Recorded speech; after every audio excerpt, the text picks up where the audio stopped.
I'm going to show you guys how to unpair your Apple Watch. It doesn't matter what series you have, okay? So very, very simple. So go ahead and keep your watch close to your iPhone.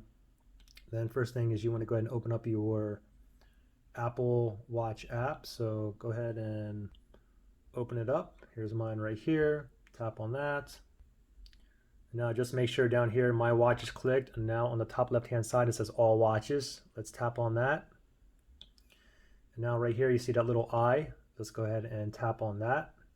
And then it says Unpair Apple Watch. So go ahead and tap on that. And then if you want to, we're going to go ahead and tap down here, Unpair V's Apple Watch.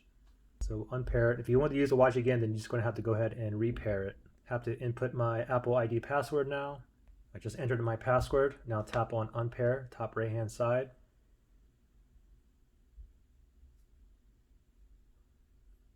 Now it's unpairing.